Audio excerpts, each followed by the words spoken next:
তুমি তুমি আমার মাঝে মধ্যে প্রশ্ন করো না যে মাঝে মধ্যে প্রশ্ন করো, হ্যাঁ লালন কি মানে তার দর্শন কি, এত আলোচনা কেন, এই তো শোনো, লালনের দর্শন তুমি যদি বুঝতে চাও বা ফকিরি দর্শন বুঝতে চাও, সবার আগে বুঝতে হবে যে আত্মশুদ্ধি একটা কথা। পানি শুদ্ধ করো না, পানি কি শুদ্ধ বিশুদ্ধিকরণ করো কিনা, এখন তো সবাই বুঝে এটা যে পানিতে আর্সেনিক সহ আর অনেক কিছু ফিল্টার করা হয়। একইভাবে তুমি ফলমূল বিশুদ্ধকরণ করো, খাওয়া বিশুদ্ধকরণ করো, যে কোনো মেডিসিন মানে অ্যান্টিসেপ্টিক করো বা ব্যাকটেরিয়া মুক্ত করো, অনেক কিছু বিশুদ্ধ করো। একইভাবে মানুষ তো আসলে যখন জন্মায় তখন আমি মনে করি বিশুদ্ধ মানুষই জন্মায়, রাইট? এক কথা নোট রাখো, বিশুদ্ধ মানুষ জন্মায়, কিন্তু এই জগতের যে টানা পুরাণ, হাই হাই খাই খাই সহ আরো নানান কিছু দেখার পরে একটা মানুষ এটা অশুদ্ধ হয়, এবং এটার মধ্যে অনেক জীবাণু, অনেক ময়লা আবর্জনা স্তূপ জমা করা হয় মগজের মধ্যে বেশি বেশি আর কি। গায়ের ময়লা সাবান সমান বিভিন্ন কিছু দিয়ে আমরা ধুয়ে ফেলাই, পরিচ্ছন্ন করি আমরা, তাই না? কিন্তু মগজের বা চিন্তার যে ময়লা, সেটা একটা মানে প্রকট আকার ধারণ করে। কথা ক্লিয়ার? তো এখন এইটাকেই কিন্তু দার্শনিকরা, বিশেষ করে লালনের কথা যেটা, যিনি বিদ্রোহ করে গ্রাম ছেড়ে অন্যত্র গিয়ে বা অথবা কোনো একটা বিরান ভূমি ছেউরিয়ার নদীর ওপারে চলে গেছে, মানুষ ছাড়া আমি ভাই, আমার মতে আমি একা থেকে আমি নিজেকে আত্মশুদ্ধি করতে চাই। তোমাকে বলছিলাম আত্মশুদ্ধি করার প্রথম কাজটা কি হবে তাহলে? তুমি কিন্তু এটা খুঁজে পাইতেছো না, মানে একটু এলোমেলো হচ্ছে। আত্মশুদ্ধির প্রথম আওয়াজ, প্রথম আলাপটা হলো মানুষকে এক নাম্বার জিনিস বাদ দিতে হবে, সেটা হচ্ছে আমিত্ব বোধ।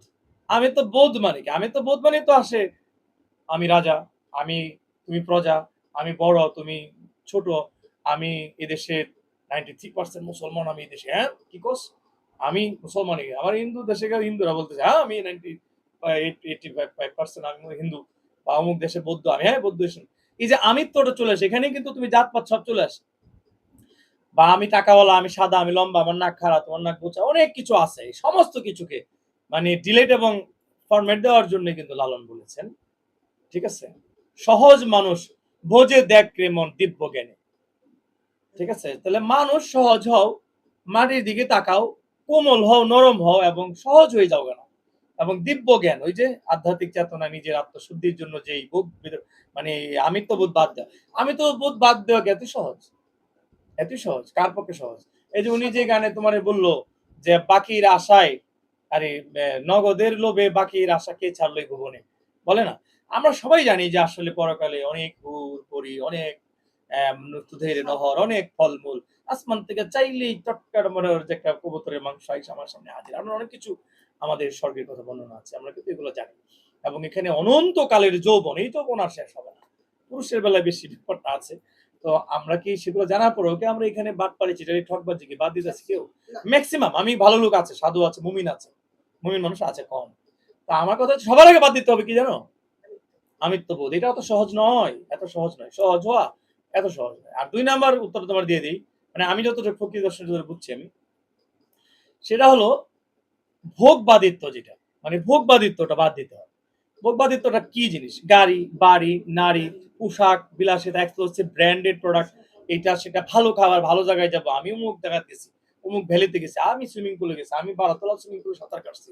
মানে এই যে একটা মানে ঠাট মানুষকে প্রকাশ করা, আত্মপ্রকাশ, এই নিজেকে একটু অন্য জায়গায় নিয়ে যাওয়া, অন্য লেভেলে ভাবা, এবং ভোগ, চাই চাই খাই খাই, আরো চাই আরো চাই।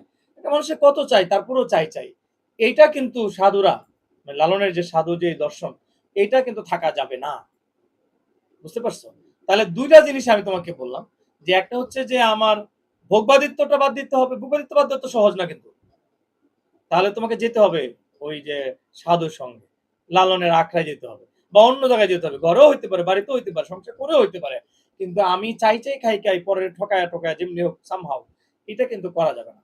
তো এইটাই উনি বলেছেন যে আত্মশুদ্ধি, নিজেকে জানা, নিজেকে চিনা। আত্মশুদ্ধি হইলে মানুষ তো ধার্মিক এমনি হয়ে যায়। কথাটা বোঝো। মানে আত্মশুদ্ধি বলতে কি? সৎ কাজ, সৎকর্ম, সৎ চিন্তা, সব সৎ। অসৎ কোনো চিন্তাই করা যাবে না। বিভেদ করা যাবে না, ভেদাভেদ করা যাবে না। ভালোবাসা, প্রেম বিলাই দিতে হবে। এটাই লালনের দর্শনের, আমি তোমার সংক্ষেপে কথাটা বললাম। ঠিক আছে? ওকে? সংক্ষেপে তোমাকে জিনিসটা বললাম। আরো অনেক কিছু আছে তো, এই তত তো সহজ নয়।